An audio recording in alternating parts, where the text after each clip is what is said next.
Hello friends, എല്ലാവർക്കും പവിത്ര സീരിയലിൻ്റെ പ്രേമ വീഡിയോയിലോട്ട് സ്വാഗതം. അപ്പോൾ ഇന്നത്തെ എപ്പിസോഡ് തുടങ്ങുന്നത് നമ്മുടെ വേദയും ശ്രീധരനായിട്ട് സംസാരിച്ചുകൊണ്ട് നിൽക്കുകയാണ്. അപ്പോൾ ശ്രീധരൻ ചോദിക്കുകയാണ് വേദയ്ക്ക് എന്താണ് ഇയാളുടെ പോലുള്ള ഒരു സാമൂഹ്യ വിരുദ്ധൻ്റെ വീട്ടിൽ കാര്യവും ചോദിക്കുകയാണ്. അപ്പോൾ വേദ ഒന്നും മിണ്ടാതെ നിൽക്കുകയാണ്. എനിക്കിപ്പോൾ മനസ്സിലായി കേട്ടോ, ശങ്കരനാരായണൻ്റെ മകൾ ശ്രീനിവാസൻ്റെ ഗുണ്ടയോടൊപ്പം ഒളിച്ചോടി പോരുന്നെന്ന് ഞാൻ കേട്ടിരുന്നു. കഷ്ടം തന്നെയെന്ന് പറഞ്ഞിട്ട് അയാൾ ഓട്ടോയിൽ കയറി പോവുകയാണ്. അപ്പോൾ ഇതൊക്കെ കാണുമ്പോൾ വേദയ്ക്ക് ചെറിയൊരു വിഷമം തോന്നുകയാണ്. എന്നിട്ട് നേരെ വേദ ശ്രീനിസാറിൻ്റെ വീട്ടിൻ്റെ അകത്തോട്ട് വരികയാണ്. അപ്പോൾ അവിടെ ശ്രീനിസാറും ഭാര്യയും വിക്രമൊക്കെ ഉണ്ടായിരിക്കും. അപ്പോൾ വിക്രം ദേഷ്യപ്പെടുക, നീ എന്തിനാണ് ഇങ്ങോട്ട് വന്നത്, ഇനി അടുത്ത പ്രശ്നം ഉണ്ടാക്കാനാണോ എന്നൊക്കെ പറയുകയാണ്. അപ്പോൾ ശ്രീനിസാർ വിക്രമിനെ തടയുകയാണ്. അപ്പോൾ വേദ പറയുകയാണ്, ഞാൻ ഒരു പ്രശ്നം ഉണ്ടാക്കാനായിട്ടല്ല വന്നത്, എനിക്ക് ശ്രീനിസാറിനോട് ചില കാര്യങ്ങൾ ചോദിച്ചറിയാനുണ്ട്. വിക്രമിൻ്റെ പഴയ കേസില്ലേ, മയക്കുമരുന്ന് കേസിൽ, അപ്പോൾ ആ കേസിൻ്റെ പിറകെയാണ് ഞാൻ. അപ്പോൾ അതിൻ്റെ ചില കാര്യങ്ങൾ ചോദിച്ചറിയാൻ വേണ്ടിയിട്ടാണ് എന്ന് പറയുകയാണ്. നമുക്കപ്പം മാറി നിന്ന് സംസാരിക്കാമെന്ന് പറയുകയാണ്. അങ്ങനെ ശ്രീനിസാറും വേദയായിട്ട് മാറി നിന്ന് കാര്യങ്ങളൊക്കെ സംസാരിക്കുകയാണ്. ഞാൻ കേസ് ഇപ്പോൾ പഠിച്ചുകൊണ്ടിരിക്കുകയാണ് വിക്രമിൻ്റെ. അപ്പോൾ ഞാൻ കൗതുകപരമായ ഒരു കാര്യം അതിൽ കണ്ടായിരുന്നു. അപ്പോൾ നിങ്ങളുടെ സഹോദരിയുടെ മകൻ ആ കേസിലെ പ്രധാന പുള്ളിയായിരുന്നു, ഒരു ശ്രീകുമാർ എന്ന് പറയുന്ന ആൾ. അപ്പോൾ അയാളെ പോലീസ് അറസ്റ്റ് ചെയ്തുകൊണ്ട് പോയിരുന്നു ഒരു സമയത്ത്. പക്ഷേ നിങ്ങൾ തന്നെ വന്ന് നേരിട്ട് അയാളെ ഇറക്കുകയും ചെയ്തിരുന്നു. പക്ഷേ ആ വിവരങ്ങളൊന്നും വിക്രമിന് അറിയില്ല. അതാണ് സത്യം എന്ന് പറയുകയാണ്. അപ്പോൾ ശ്രീനിസ ഇതൊക്കെ കേട്ടിട്ട് ഒന്ന് ഞെട്ടുകയാണ്. അപ്പോൾ ഇവളെല്ലാം ചികഞ്ഞ് കണ്ടുപിടിച്ചിരിക്കുന്നു എന്ന് ശ്രീനിസാറിന് മനസ്സിലാവുകയാണ്. മാത്രമല്ല വിക്രമിൻ്റെ എന്തോ ഒരു സംഭവം വിക്രം ഒളിക്കുകയാണ്. ആരാണ് ഇതിൻ്റെ പിന്നിൽ നിന്നതെന്നുള്ള വിക്രമിന് നന്നായിട്ട് അറിയാം. വിക്രം ഒരിക്കലും ബാഗിനുള്ളിൽ മയക്കുമരുന്ന് വെക്കില്ല, മയക്കുമരുന്ന് ഉപയോഗിക്കാത്ത ഒരാളാണ് വിക്രം. പിന്നെ എങ്ങനെ അത് വിക്രമിൻ്റെ ബാഗിനകത്ത് വന്നു, അത് എനിക്ക് തെളിയിക്കണമെന്നും വേദ പറയുകയാണ്. എന്തായാലും ഇതിൻ്റെ എല്ലാ സത്യങ്ങൾ ഞാൻ ചുരുളഴിച്ച് കൊണ്ടുവരുമെന്ന്, നെല്ലും പതിരും ഞാൻ തിരിക്കുമെന്നൊക്കെ വേദ പറയുകയാണ്. എനിക്ക് എന്തായാലും വിക്രമിനെ നിരപരാധിയാണെന്ന് സമൂഹത്തിന് കാട്ടിക്കൊടുക്കണമെന്ന് വേദ പറയുകയാണ്. ജയിൽ മോചിതനായി വരുന്ന വിക്രമിനെ നിങ്ങൾ തന്നെ ഏറ്റെടുക്കുകയും പിന്നെ മുന്നോട്ട് വിക്രമിനെ നയിപ്പിക്കുന്നതെല്ലാം നിങ്ങൾ തന്നെയാണ്. എന്തോ ഒരു ദുരൂഹത എനിക്കിതിൽ മണക്കുന്നുവെന്ന് വേദ പറയുകയാണ്. നിങ്ങളുടെ സഹോദരി മകനാണ് ശ്രീകുമാർ, പക്ഷേ ശ്രീകുമാറാണ് നിങ്ങളുടെ സഹോദരിയുടെ മകൻ എന്നുള്ള കാര്യം വിക്രം ഒരിക്കലും അറിയുന്നില്ല. എന്തൊക്കെയോ ഇതിനിൽ പ്രശ്നങ്ങളുണ്ട്, അതെല്ലാം ഞാൻ കണ്ടെത്തുമെന്ന് വേദ പറയുകയാണ്. എന്നിട്ട് വേദ പുറത്തോട്ട് പോവുകയാണ്. അപ്പോൾ വിക്രം വന്ന് ചോദിക്കുകയാണ്, ശ്രീനിസ അവൾ എന്തൊക്കെയാണ് പറഞ്ഞതെന്ന് ചോദിക്കുകയാണ്. ഒന്നുമില്ല എന്ന് പറയുകയാണ്. പിന്നെ ഒരു കാര്യം, അവൾ മിടുക്കിയാണ് കേട്ടോ എന്ന് ശ്രീനിസ പറയുകയാണ്. അത് കഴിഞ്ഞ് വേദ നേരെ ദർശൻ്റെ ഓഫീസിലോട്ട് പോവുകയാണ്. ദർശൻ വിളിച്ചിട്ട് അപ്പോൾ അവിടെ ഹമീദ് എന്ന് പറയുന്ന ഒരാൾ ഇരിപ്പുണ്ടായിരിക്കും. അപ്പോൾ വേദയെ പരിചയപ്പെടുത്തി കൊടുക്കുകയാണ്, ഇതാണ് ഹമീദ്, വിക്രമിൻ്റെ കേസെല്ലാം അന്ന് അന്വേഷിച്ച ഇദ്ദേഹമായിരുന്നു എന്നൊക്കെ ദർശൻ പറയുകയാണ്. അപ്പോൾ വേദ ഡീറ്റെയിൽസ് ആയിട്ടുള്ള കാര്യങ്ങളൊക്കെ ചോദിക്കുന്ന അന്ന് എന്താണ് സംഭവിച്ചത്. അപ്പോൾ അന്ന് ഇങ്ങനെ SP ഓഫീസിലൊരു കോൾ വന്നായിരുന്നു, ഇങ്ങനെ സുധാകരൻ്റെ മാഷിൻ്റെ ബാഗിൽ കുറച്ച് മയക്കുമരുന്നുണ്ടെന്നും അത് സ്കൂളിൽ വെച്ചിരിക്കുകയാണെന്നും പറഞ്ഞു. അതനുസരിച്ചാണ് ഞങ്ങളുടെ ടീം സ്കൂളിലെത്തുകയും അത് കണ്ടെത്തുകയും ചെയ്തത്. പക്ഷേ അത് മാഷല്ല ചെയ്തതെന്നും വിക്രമാണ് ബാഗിനുള്ളിൽ വെച്ചിരുന്നതെന്നാണ് അന്ന് വിക്രം പറഞ്ഞിരുന്നത്. പക്ഷേ ഞങ്ങളുടെ ഓരോ ചോദ്യം ചെയ്യലിലും വിക്രം അത് ചെയ്തിട്ടില്ല എന്ന് നമുക്ക് 100% മനസ്സിലായിരുന്നു. പക്ഷേ ആരെ രക്ഷിക്കാനാണ് വിക്രം അത് ചെയ്തതെന്ന് ഞങ്ങൾക്കറിയില്ല.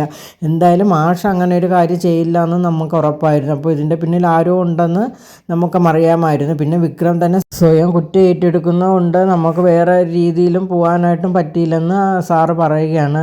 അപ്പോൾ ദർശൻ പറയുകയാണ്, വേദ 100% ഉറപ്പാണ്, വിക്രമല്ല ഇതിൻ്റെ പിന്നിൽ, മറ്റാരോ ഉണ്ട്, അവരെ രക്ഷിക്കാൻ വേണ്ടിയിട്ടാണ് വിക്രം ഇത് ചെയ്തതെന്നും ദർശൻ പറയുകയാണ്. അപ്പോൾ വേദയെ അത് മനസ്സിലാക്കിയാണ്. അത് കഴിഞ്ഞിട്ട് നേരെ വേദ വീട്ടിലോട്ട് പോവുകയാണ്. അപ്പോൾ ആ സമയത്ത് വിക്രം അവിടെ ഉണ്ടായിരുന്നു. അപ്പോൾ വിക്രം വളരെയധികം ദേഷ്യപ്പെടുകയാണ്, നീ എന്തിനാണ് എൻ്റെ പഴയകാല ചരിത്രങ്ങളൊക്കെ ചികഞ്ഞെടുക്കുന്നത്, അതൊക്കെ അന്നേ കഴിഞ്ഞില്ല, അതിൻ്റെ ശിക്ഷയെ ഞാൻ അനുഭവിച്ചല്ലോ, പിന്നെ നീ എന്തിനാണ് ഇതിനൊക്കെ പുറപ്പെടുന്നതെന്ന് ചോദിക്കുകയാണ്. അപ്പോൾ എനിക്ക് എൻ്റെ ഭർത്താവിൻ്റെ നിരപരാധിത്വം തെളിയിക്കണം, അതിന് വേണ്ടിയിട്ടാണ് ഞാൻ മുന്നിട്ട് ഇറങ്ങിയിരിക്കുന്നതെന്നും അത് ഞാൻ നടത്തിയിരിക്കുമെന്നും വേദ പറയുകയാണ്.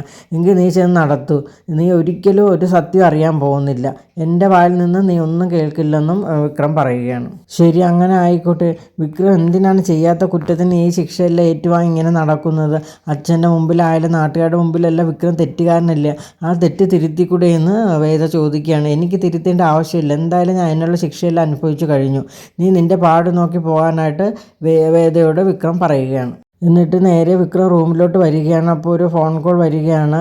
അപ്പോൾ ഫോണിൽ മറ്റാരും അല്ലായിരുന്നു, ശ്രീനി സാറായിരുന്നു. അപ്പോൾ വിക്രം ലൗഡ് സ്പീക്കർ ഇട്ടാണ് സംസാരിച്ചുകൊണ്ടിരുന്നത്. അപ്പോൾ ശ്രീനി സാർ പറയുകയാണ്, ആ ശ്രീധരൻ നമുക്ക് എതിരായിട്ട് വന്നിരിക്കുകയാണ്.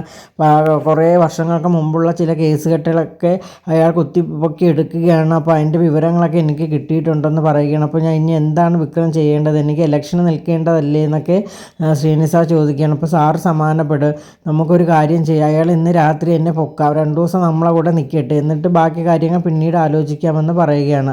അപ്പോൾ ഇതെല്ലാം കേട്ടുകൊണ്ട് വേദ വെളിയിൽ നിൽപ്പുണ്ടായിരുന്നു. പക്ഷേ വേദ വിക്രമിൻ്റെ മുന്നിലോട്ട് വന്നില്ല. അപ്പോൾ ശ്രീനിസ പറയുകയാണ്, എങ്കിൽ ശരി, അങ്ങനെ തന്നെ ആവട്ടെ, എനിക്ക് വിക്രമിന് 100% വിശ്വാസമാണെന്ന് പറഞ്ഞിട്ട് കോള് കട്ട് ചെയ്യുകയാണ്. അപ്പോൾ ഇത് കേൾക്കുമ്പോൾ വേദയ്ക്ക് വളരെയധികം ടെൻഷൻ ആവുകയാണ്. ഇനിയും വിക്രം ഓരോ പ്രശ്നത്തിൽ ചെന്ന് ചാടി പോലീസ് കേസും കോടതിയും ജയിലും ഒക്കെ ആകേണ്ടി വരുമല്ലോ ഈശ്വര എന്ന് പറഞ്ഞ് ഇങ്ങനെ വിഷമിച്ചിരിക്കുന്ന സമയത്ത് ശ്രീജേട്ടത്തി അവിടെ വരികയാണ്. എന്നിട്ട് ശ്രീജേട്ടത്തിയുടെ കാര്യങ്ങളൊക്കെ പറയുകയാണ്. അപ്പോൾ ശ്രീജയും പറയുകയാണ്, വേദ നീ ഒരു കാരണവശാലും അവനെ വിടരുത്, ഇനി പ്രശ്നങ്ങളാവും, അത് ഇത്ര അറിയപ്പെടുന്ന വ്യക്തിയില്ല, അയാളൊക്കെ തട്ടിക്കൊണ്ട് പോകുമെന്ന് പറഞ്ഞാൽ അത് വലിയ കേസാകില്ലേ എന്നൊക്കെ പറയുകയാണ്. അതേ ശ്രീജേട്ടത്തി, ഞാൻ എന്താണ് ചെയ്യേണ്ടത്, എനിക്കൊരു ഊഹമില്ല എന്ന് പറയുകയാണ്. അപ്പോൾ നീ ചെന്ന് അവനെ പറഞ്ഞു വിലക്ക്, ഞാൻ പറഞ്ഞു വിലക്കിയാലൊന്നും പറ്റത്തില്ല, വിക്രമിൻ്റെ സ്വഭാവം ശ്രീജേട്ടത്തി നന്നായിട്ട് അറിയാമല്ലോ എന്ന് വേദ പറയുകയാണ്.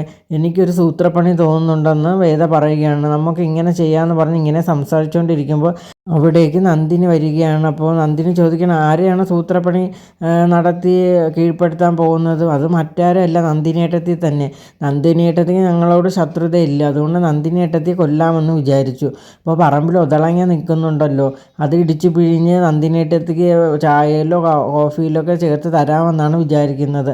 പിന്നെ 2 ഒതളങ്ങ നന്ദിനിയേട്ടത്തിൻ്റെ മുറിയിൽ ഇടാം. ഇനിയിപ്പോൾ നന്ദിനിയേട്ടത്തി അറിഞ്ഞ സ്ഥിതിക്ക് ഇനി അത് ചെയ്യാൻ പറ്റില്ലല്ലോ. അപ്പോൾ ശ്രീജേട്ടത്തി പറയുകയാണ്, അതിൻ്റെ കൊല്ലേണ്ട ആവശ്യമൊന്നുമില്ല വേദ, നമുക്ക് വട്ടാക്കിയാൽ പോരെയും ചോദിക്കുകയാണ്. ഞാൻ അതും ഇങ്ങനെ ആലോചിച്ചുകൊണ്ടിരിക്കുകയാണ്. അപ്പോൾ ഇതൊക്കെ കേൾക്കുമ്പോൾ നന്ദിനി വളരെയധികം പേടിക്കുകയാണ്. നീ എന്തൊക്കെയാടി കാണിക്കുന്നത്, എന്നെ കൊല വിളിക്കണമെന്നൊക്കെ ചോദിക്കുകയാണ്. അപ്പോൾ വേദ ചിരിച്ചുകൊണ്ട് അകത്തോട്ട് പോവുകയാണ്. ഒപ്പം ശ്രീജയും പോവുകയാണ്. അത് കഴിഞ്ഞിട്ട് ഇവർ 2 പേരും, അതായത് വേദയും ശ്രീജയും കൂടി അടുക്കളയിൽ പായസം എല്ലാം ഉണ്ടാക്കുകയാണ്.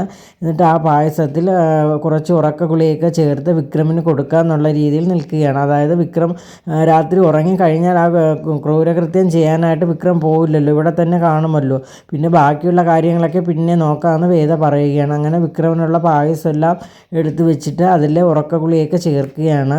അപ്പോൾ ആ സമയത്ത് നന്ദിനി അവിടെ വരികയാണ്. ആ നല്ല പായസത്തിൻ്റെ മണമുണ്ടല്ലോ, ഇതെന്താ സ്പെഷ്യൽ, ഇന്ന് എന്തെങ്കിലും പ്രത്യേകത ഉണ്ടോ എന്ന് ചോദിക്കുകയാണ്. അപ്പോൾ വേദ പറയുകയാണ്, ഞാൻ സ്പെഷ്യലൊന്നും അല്ല ഉണ്ടാക്കിയത്, ഇത് വിക്രമിന് വേണ്ടി ഉണ്ടാക്കിയത്, അതെന്താ എൻ്റെ വിനയേട്ടൻ കുടിക്കില്ലേ എന്നൊക്കെ ചോദിക്കുക. വിനയേട്ടന് വേണമെങ്കിൽ നന്ദിനിയേട്ടത്തി ഉണ്ടാക്കുന്ന വേദയും പറയുകയാണ്. അതൊന്നും പറഞ്ഞാൽ പറ്റത്തില്ല, ഈ പായസം ഞങ്ങൾക്കും കൂടി വേണമെന്ന് പറഞ്ഞ് അപ്പോൾ വേദയുടെ കയ്യിൽ നിന്ന് ആ ഉറക്ക ഗുളിക കലക്കിയ ആ പായസം നന്ദിനി പിടിച്ചു വാങ്ങി കുടിക്കുകയാണ്. അപ്പോൾ ഇത് കണ്ട് ശ്രീജയും വേദയും കൂടെ അന്തം വിട്ട് നിൽക്കുകയാണ്, ഇനി എന്താണ് ചെയ്യേണ്ടതെന്നുള്ള രീതിയിൽ. അപ്പോൾ ഇതോടുകൂടി ഇന്നത്തെ എപ്പിസോഡ് ഇവിടെ അവസാനിക്കുകയാണ്. അപ്പോൾ നിങ്ങൾക്ക് എൻ്റെ വീഡിയോസൊക്കെ ഇഷ്ടമാണെങ്കിൽ എൻ്റെ ചാനൽ ഒന്ന് സബ്സ്ക്രൈബ് ചെയ്യുക, അതോടൊപ്പം തന്നെ ലൈക്ക് ചെയ്യുക, ഷെയർ ചെയ്യുക, നിങ്ങളുടെ വിലയേറെ അഭിപ്രായങ്ങളൊക്കെ അറിയിക്കുക. താങ്ക്